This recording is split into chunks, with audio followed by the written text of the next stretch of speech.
네, 복된 주일을 맞이하여 이 자리까지 나오신 분들, 모든 분들, 그리고 각 가정에서 온라인으로 참여하시는 분들 주님의 이름으로 환영합니다. 네, 12월의 첫 번째 주일이자 올해의 마지막 달을 맞이하였습니다. 참 시간이 빨리 흐른다는 것을 또 새삼 절감하게 됩니다. 하나님 앞에서 받은 시간들, 기회들을 바르게 잘 선용해 가시는 우리 모두가 되기를 진심으로 기원합니다. 우리는 계속해서 구원과 신앙이라는 큰 주제 아래에서 말씀들을 살펴가고 있습니다. 오늘 본문의 말씀은 오늘 말씀일기와도 연관이 되는데 말씀일기에서 다루지 않던 부분들을 함께 또 다루면서 말씀을 살펴보기를 원합니다. 구원의 신앙, 그것은 믿음의 대상이신 하나님에 대한 지식에 확실해야 한다. 하나님에 대한 그 지식이 확실하지 않으면 우리의 구원의 신앙은 제대로 세워질 수가 없다. 그렇게 말씀을 드렸습니다.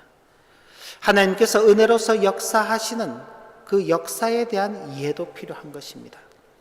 인류 사회가 어떻게 변해가고 있고 또 인류 사회의 그 종말이 어떻게 우리에게 다가오게 될 것인가를 잘 이해하지 못한다면 그 속에서 우리는 흔들리게 될 것입니다. 지금 우리가 이 시대를 살아가고 있으면서 참 우리 인생 경험 중에 이렇게 전쟁이 많고 또 다양한 사건들이 발생하고 수많은 사람들이 동시대에서 살다가 죽음을 당하게 되는 그런 일들을 목격해 본 일이 아마 없을 것입니다. 이런 일들을 만나면서 앞으로 우리가 어떻게 또 살아가야 하지?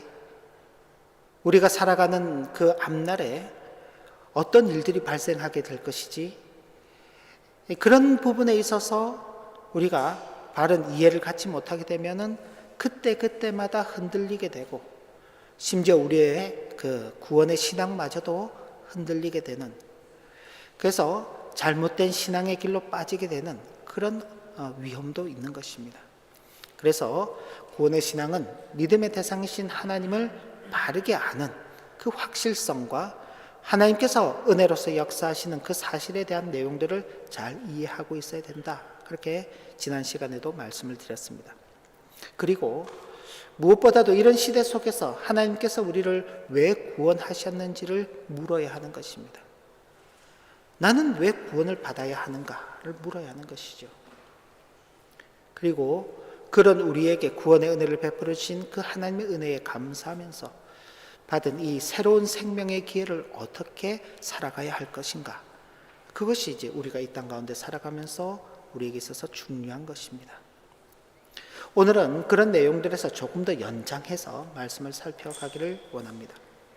우리 자신에 대한 바른 인식이 필요합니다. 하나님께서 우리를 구원하신다 하는 그 말은 우리가 구원을 받아야 될 존재다라는 그 말입니다.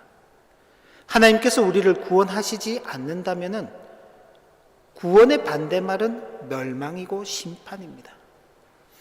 우리는 하나님께서 구원하시지 않으면 멸망받고 심판받을 존재였다는 사실을 반증하는 것이죠.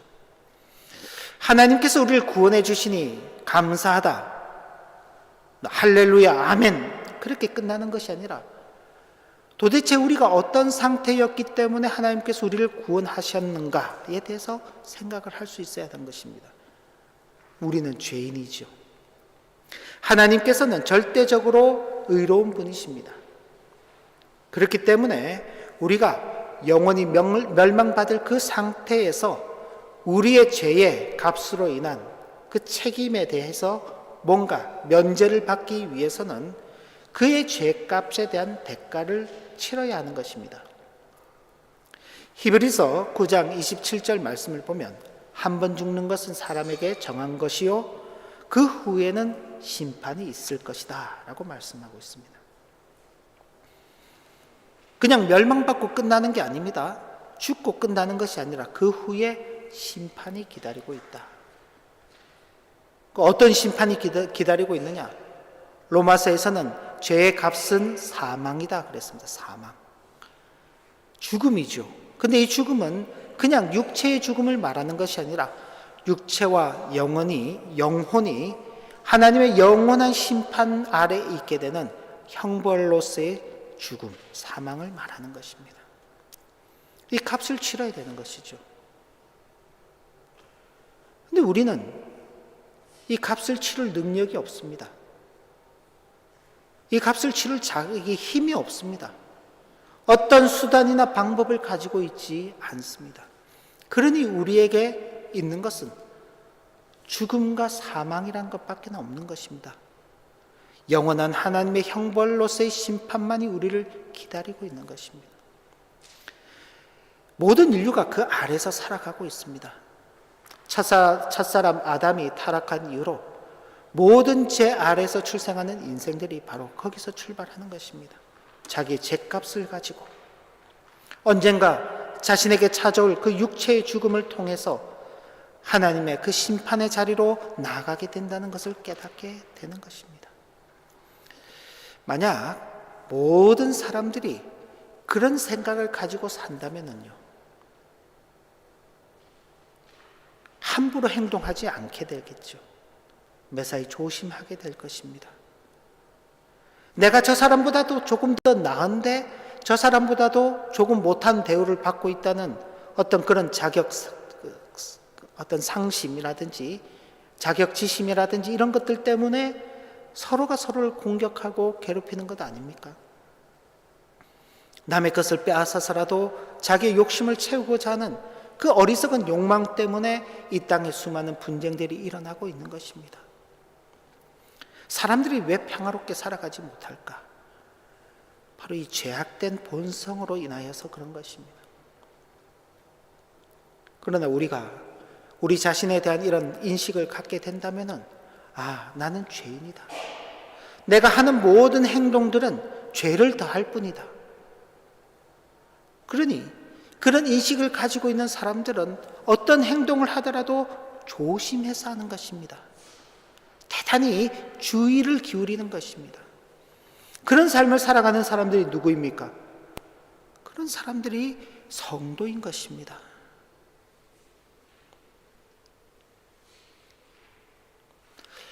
자, 우리가 죄값을 치러야 하는데 우리에게는 어떤 수단과 방법도 없습니다. 이걸 가장 잘 아시는 분이 하나님이십니다. 그래서 하나님께서 우리를 위해서 방법을 여시는 것입니다. 당신의 아들을 우리의 죄를 위한 대속의 제물로 내어주시고 그 아들의 희생을 우리의 죄값으로 대신 받으시는 것입니다.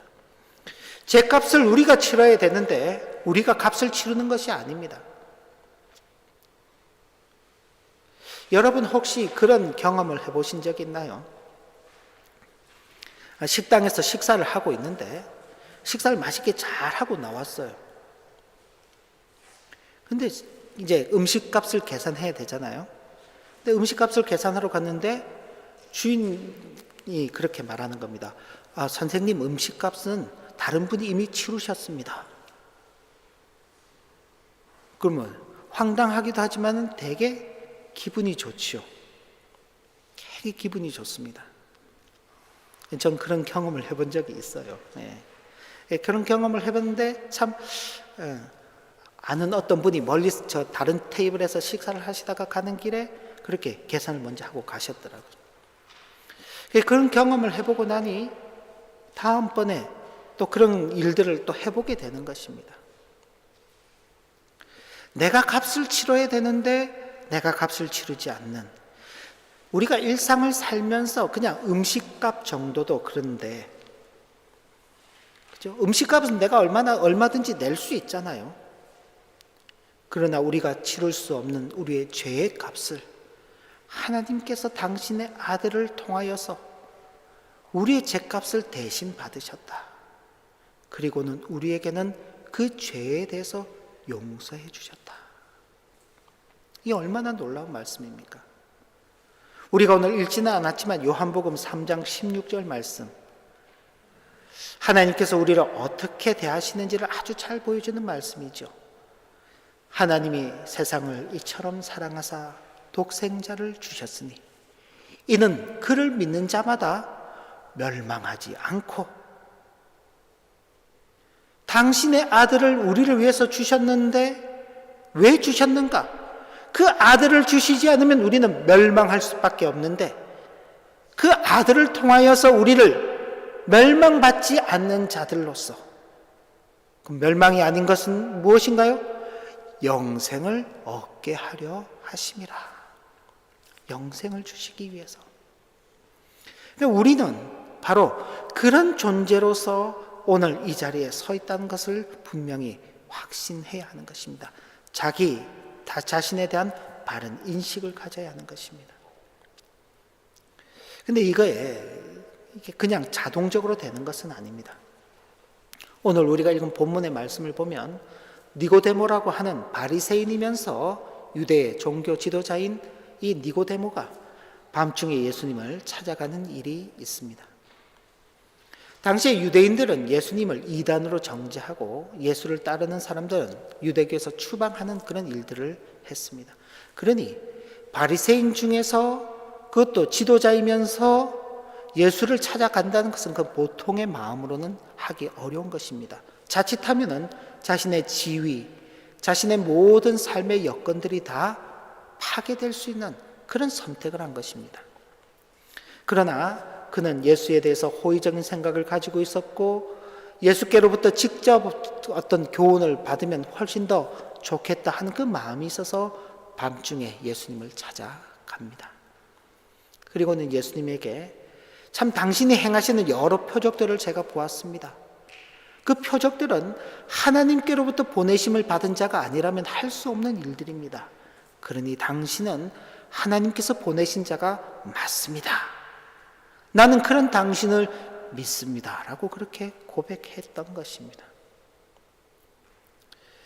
자, 바리새인이면서 유대인의 지도자다라는 그 말은 그가 하나님에 대한 지식이 다른 사람들보다 훨씬 더 많다는 것을 의미합니다.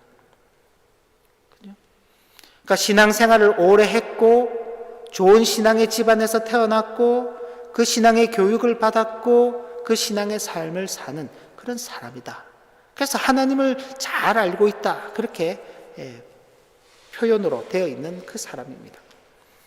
그런데 주님께서 사람이 거듭나지 아니하면 하나님의 나라를 볼 수 없느니라 라고 말씀을 하시자 이 니고데모가 아니 사람이 어떻게 다시 날 수 있습니까? 늙어서 어떻게 다시 태어날 수 있습니까? 다시 엄마 뱃속에 들어가서 태어나야 합니까? 그렇게 이제 예수님에게 질문하는 것입니다. 하나님의 나라에 어떻게 가야 하는지, 어떻게 들어가게 되는지에 대한 이해가 전혀 없는 것이죠. 그는 유대인의 지도자입니다. 지도자니까 사람들 앞에 설 때 모른 척 했을까요? 아는 척 했을까요? 아는 척 했겠죠. 아는 척이 아니라 그는 알고 있는 듯이 행동했을 것입니다. 그리고 예수님께 찾아 나와서도 자기가 뭔가를 알고 있는 것처럼 당신이 하시는 그 일은 하나님께로부터 보냄을 받지 않으면 할 수 없는 일입니다. 당신은 정말로 하나님께서 보내신 사람입니다. 뭔가 하나님의 일을 알고 있는 것처럼 그렇게 말을 하지요. 하나님의 일을 하고 있는 예수님 것처럼 그렇게 예수님을 이해하고 있다고 말합니다. 그런데 주님께서 한마디 던지셨죠. 사람이 거듭나지 아니하면 하나님의 나라에 갈 수 없다. 이스라엘 사람들은 하나님의 나라가 임재하게 되고 자신들은 그 하나님의 나라에 들어갈 하나님 나라의 백성들로서 이 땅 가운데서 살고 있다는 그 생각을 항상 하고 있는 사람들입니다. 그런데 어떻게 그 하나님의 나라에 들어가는지는 생각하지 않는 것이죠. 단순히 자신들은 하나님께서 택하신 그런 선택받은 민족이기 때문에 자동적으로 들어가는 줄 알고 있는 것입니다. 그런 이해가 오늘날에도 있습니다. 오늘날에도 이스라엘 가운데 수많은 사람들이 자신들은 선택받은 민족이기 때문에 이방 민족들을 죽여야 할, 멸망시켜야 할 그 어떤 책임감이 있고 그들을 멸망시켜서 하나님의 나라가 이 땅에 임하도록 만드는 준비를 해야 된다라고 생각하고 있는 것입니다. 근데 주님께서 만약 오늘날 이 시대에 오셔가지고 그 유대인들에게, 유대 종교 지도자들에게 사람이 거듭나지 아니하면 하나님의 나라에 들어갈 수 없느니라 라고 물으신다면 그들이 어떻게 대답할까요? 아마 니고데모 비슷하게 대답할 것입니다. 예수님께서 사람이 거듭나야 된다라고 말씀하신 것은 우리의 육체로, 육신으로 다시 태어나는 것을 말씀한 것이 아닙니다. 죄로 인하여서 부패한 인생은 그 상태로는 하나님의 나라에 들어갈 수 없다. 죄의 몸을 가지고서는 하나님께로, 하나님의 나라에 들어갈 수 없다. 바로 그런 사실을 우리에게 알려주시는 것이죠. 하지만 니고데모는 예수께서 하신 말씀을 이해도 하지 못했고 믿지도 못했다라고 성경은 기록하고 있습니다. 그래서 예수님께서는 니고데모에게 아니 너는 이스라엘의 선생인데 어떻게 이런 사실도 알지 못하느냐라며 책망하신 것입니다. 자, 이런 말씀을 오늘 우리에게 적용한다면 너는 어떻게 교회 목사인데 그런 말씀도 이해하지 못하느냐라고 책망받을 수 있겠죠. 교회의 장로, 안수집사, 권사 혹은 집사, 성도로서 수년간 신앙생활을 해왔는데 어떻게 그런 것도 알지 못하느냐라고 책망받을 수 있는 것입니다.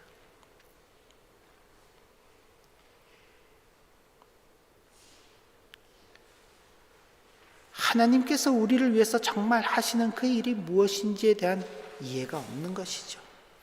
우리 신앙에 대한 이해, 인식이 부족하게 되면 바로 그런 일을 만나게 되는 것입니다. 자기에 대한 이해가 부족하게 돼도 마찬가지입니다. 그러니 신앙에 대한 이해도 부족한 것입니다.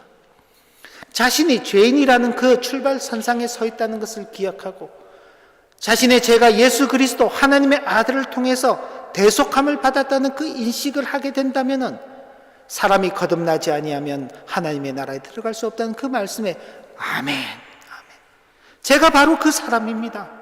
제가 바로 나의 죄와 허물을 우리 주님께서 그 십자가의 대속의 피로서 깨끗하게 씻어주셨기 때문에 제가 바로 거듭나서 하나님의 나라에 들어가게 된 그 사람입니다라고 고백하게 될 것입니다. 그런데 자신이 죄인이라는 그 출발선상에 서 있지 않게 되면은요, 예수님께서 그 말씀을 하시면 예수님 무슨 말씀을 하시는 거야 지금? 사람이 어떻게 다시 태어나? 내 나이가 벌써 50, 60이 넘었는데 그런 엉뚱한 이야기를 하는 것입니다. 그러면서도 교회 가운데서는 목사로 행사할 수 있고 장로로, 안수집사로, 권사로 그렇게 행동할 수 있는 것입니다. 다 알고 있는 듯이 행동하지만은 실체는 전혀 모르는 것이죠. 왜 그런가? 하나님에 대한 인식의 부족함이 있기 때문에 그럴 수 있습니다. 하나님에 대한 믿음, 하나님을 신앙하는 것이 우리가 스스로 하나님을 알 수 있다든지 하나님에 대해서 완전히 파악할 수 있어서 하나님을 믿지 않으면 안 되겠다는 결론에 이르러서 우리가 하나님을 믿고 하나님을 신앙하게 되는 것이라면은 좀 쉽게 이야기하면 아니 하나님을 내가 이해할 수 있어야 믿지. 이해도 못하는데 어떻게 하나님을 믿어? 하나님께서 하시는 그 일을 이해해야지 내가 믿지. 이해도 못하는데 어떻게 하나님을 믿어? 나는 이해가 되면 믿겠다라고 말하게 된다면은 이해되는 하나님, 그 하나님은 믿음의 대상으로서의 더 이상 하나님이 아닌 것입니다.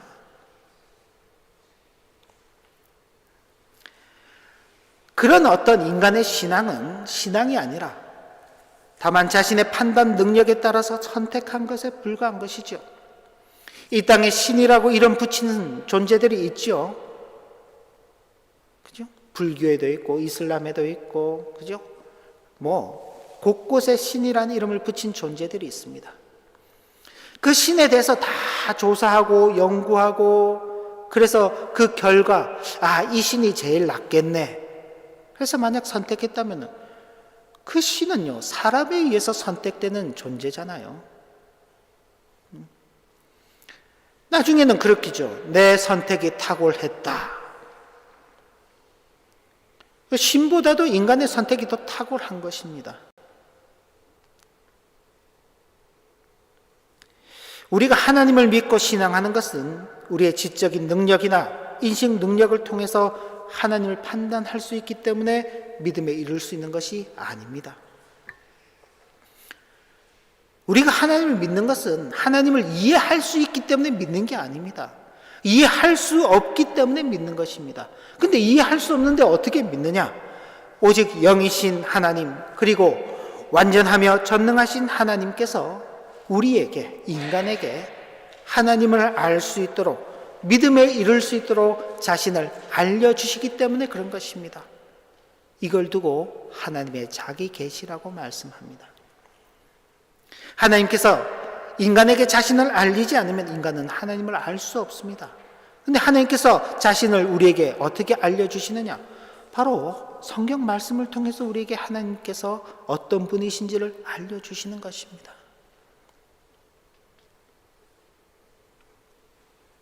아직도 이 세상이 어떻게 만들어졌는지 사람들은 몰라요. 모른단 말이에요. 그래서 이렇게 만들어졌을 것이다, 저렇게 만들어졌을 것이다, 각각의 추론들을 내고 있습니다. 확인되지 않았죠. 그런데 사람들이 그건 확실하게 믿어요. 학교에서도 그렇게 믿고 가르치지요. 지구의 나이가 45억 년이다 그러면서 가르치지요. 인류는 30만 년 전에 처음으로 이 땅에 출현하게 되었다라고 가르치지요. 그 30만 년 전, 45억 년 전을 어떻게 계산했는데 그건 모르죠. 그냥 추정하는 겁니다. 그런데 그걸 사실로 믿죠. 그러나 이 세상이 어떻게 만들어졌는지에 대해서 성경은 하나님께서 창조하셨다라고 말씀하고 있습니다. 근데 그렇게 말하면은 그건 사실이 아니다 그래요. 그건 비과학적이다 그래요. 과학이 아니기 때문에 사실이 아니다라고 말하는 것입니다. 그러나 우리는 하나님께서 성경을 통해서 우리에게 하나님께서 어떤 분이시며 하나님께서 우리를 위해서 어떤 일을 하셨는지를 말씀해 주신 그 사실을 받고 하나님을 믿는 것입니다. 하나님께서 자신을 우리에게 계시해 주셨죠. 많은 경우에 기독교인들조차도 그렇습니다. 성경이 증명해 주는 사실에 근거하여 자기의 신앙을 세워가기보다는 이 세상에서 보고 만져지는, 그리고 자신이 경험하는 것들을 통해서 하나님의 증거보다도 그런 것들에 더 중요점을 두고 자신의 신앙을 세워가고자 하는 것입니다. 하나님 말씀보다도 이 세상의 것, 보는 것, 만져지는 것, 자신의 경험들을 더 중요하게 여기는 것입니다. 그러다 보니 성경을 보아도 성경에서 증거하시는 하나님에 대한 지식들을 알지 못하게 되는 것입니다. 지난 시간에 로마서 말씀을 보면서 그랬죠. 하나님을 알 만한 것들이 이 자연 세계 가운데 널리 알려져 있는데 인간이 그 눈이 어두워져서 알지 못한다 그랬습니다. 요한복음 첫 장을 열면서 생명의 빛이신 로고스, 우리 주님께서 이 땅 가운데 육신을 입고 오셨는데 빛이 세상 가운데 왔지만 세상이 어둠을 더 사랑해서 빛으로 나오지 않고 빛을 알지 못한다 그랬습니다. 그러니까 성경에서 가르쳐주는 그런 내용들에 대해서 이해도 못하고 믿지도 않는 것입니다. 왜? 자신의 경험과 이 세상에서 보고 만져지는 것들과는 성경에서 말씀하는 게 맞지 않기 때문에 그런 것입니다. 하나님의 말씀을 들어도 깨닫지 못합니다. 심지어 하나님께서 성경을 통해 증거하시는 내용들을 받지도 이해하지도 못하는 수준이 되어버린 것입니다. 주님께서 니고데모에게 그렇게 말씀하셨죠. 내가 땅의 일을 말하여도 네가 믿지 못하는데 내가 하늘의 일을 말하면 어떻게 믿을 수 있겠느냐?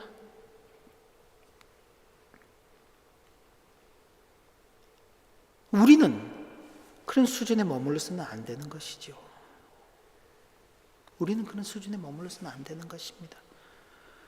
저와 여러분들이 죄인이다. 예수 그리스도로 말미암아 내 죄가 용서함 받고 멸망이 아닌 영생의 길로 걸어가는 자가 되었다. 그렇다면 우리 신앙에 대한 바른 이해가 있어야 하는 것입니다.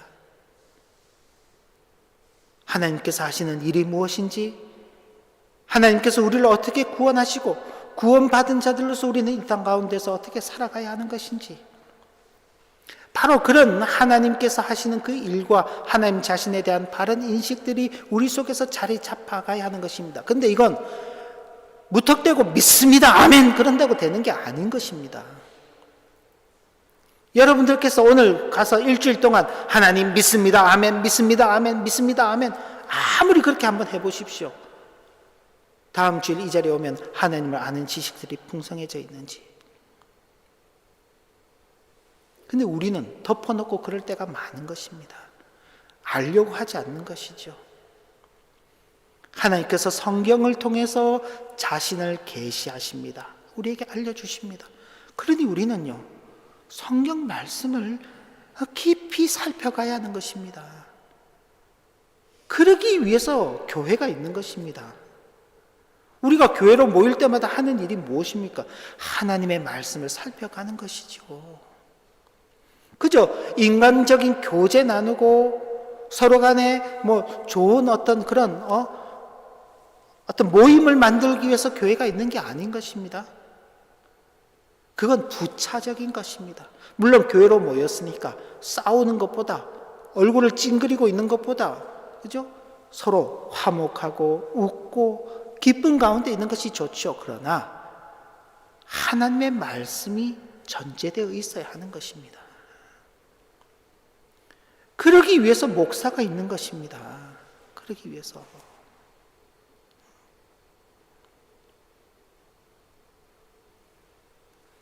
그리고 그러기 위해서 저와 여러분들의 신앙생활이라는 게 있는 것입니다.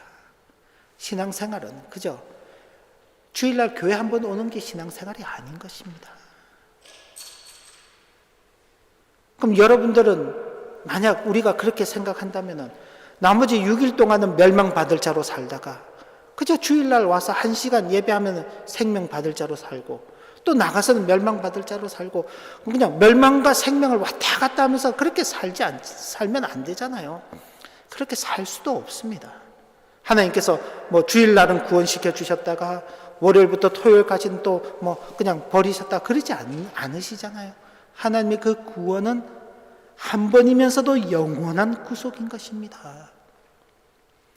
만약 그렇지 않다면요, 예수님께서는 해마다 죽으셔야죠. 해마다 죽으셔서 되겠습니까?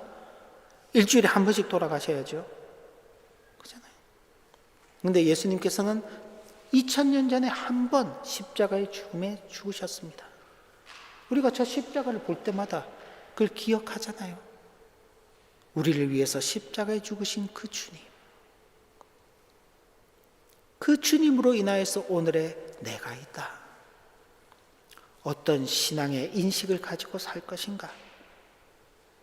어떤 하나님을 알고 어떤 하나님을 섬기며 살 것인가? 우리가 교회로 모여서 하나님의 말씀을 들으면서 신앙생활하는 그 이유가 무엇인가? 만약 그렇지 않고 그저 내가 소원하고 바라는 이 땅의 일들을 기도 안 하는 것보다는 기도하는 게 나으니까. 예수님의 이름으로 기도하면 들어준다고 하니까 믿져봐야 본전이지 예수님의 이름으로 기도하고 나머지는 또 자기 방식대로 다 살아가는 거죠. 자기 방식대로. 그런 것이 신앙생활이 아닌 것입니다. 그런 것이 구원의 신앙이 아닌 것입니다. 구원의 신앙에 있어서 가장 기본은 하나님에 대한 것을 바로 알아야 하는 것입니다. 그리고 그런 하나님께서 우리에 대하여 가르치신 것을 바로 알아야 한다는 것을 분명히 기억하시기 바랍니다. 그리고 하나님의 말씀에 대한 진지한 태도. 말씀을 들을 때만 그런 게 아닙니다. 우리는 다 말씀을 들을 때 진지하게 들어요. 근데 그 들은 말씀이 이 말씀을 듣는 자리에서 떠나서 말씀을 행하는 자리로 나가야 하는 것입니다. 우리는 안수 집사님께서도 기도하실 때 말씀을 듣고 행하는 자로 살아야 한다. 그러나 그러지 못했던 것에 대해서 참 하나님의 은혜를 구한다. 그렇게 기도해 주셨는데 그렇게 가는 것입니다. 듣는 데만 진지해서는 안 됩니다. 듣고 그 다음이 있어야 하는 것입니다. 부모가 자녀에게 혹은 부부가 서로에게 진지한 대화를 나누는데 들을 때는 다 진지하게 듣는 것 같아요. 근데 듣고 난 다음에는 온데 간데 없어요. 똑같이 산다면은요, 진지한 태도가 아닌 것입니다. 나를 놀리나 그런 생각이 들죠. 사람과 사람 관계에서도 그렇습니다. 하나님과 사람 관계에서는요, 더하면 더하지 적지 않을 것입니다. 하나님의 말씀에 대한 진지한 태도와 하나님의 말씀이 우리에게 있어야 구원의 신앙을 바르게 형성하게 된다는 그 사실을 기억하면서 이 토대 위에 우리의 신앙이 굳건하게 세워져 가기를 소망해야 할 것입니다. 한 해를 마무리하는 시간입니다. 여러 시간에 걸쳐서 지금 구원의 신앙에 대해서 말씀을 드리고 있는데, 구원의 신앙을 의심하라고 드리는 말씀이 아니라 나는 분명히 구원의 신앙을 가진 자다는 그 확신 가지면서, 그럼 과연 나는 그런 확신이 있는 자답게 지금껏 걸어왔는가? 내 신앙이 그런 토대 위에서 한 계단 한 계단 한 계단씩 쌓아지고 있는가? 변화가 있는가? 성장과 성숙이 있는가를 살펴보라고 이 말씀을 드리는 것입니다. 모쪼록 생활적인 부분에서도 마무리를 하는 이 한 달, 우리 신앙에 있어서도 잘 정리하고 새로운 단계로 도약하게 되는 그런 한 달 시간이 되기를 주님의 이름으로 기원합니다. 기도합니다. 하나님 아버지, 주신 교훈의 말씀을 마음에 새기며 우리 자신에 대한 바른 인식과 그런 토대 아래에서 우리의 신앙의 내용들을 잘 알아가게 하시고, 그런 속에서 하나님에 대한 지식, 하나님께서 우리를 알리시는 그 풍성한 은혜를 잘 받아 누리는, 그래서 그 속에서 우리의 신앙이 점점 더 깊어지고 넓어지고 높아지고 풍성해지는 은혜를 누리는 복된 성도의 일생을 살아가도록 은혜 베풀어 주옵소서. 예수님 이름으로 기도 올리옵나이다. 아멘.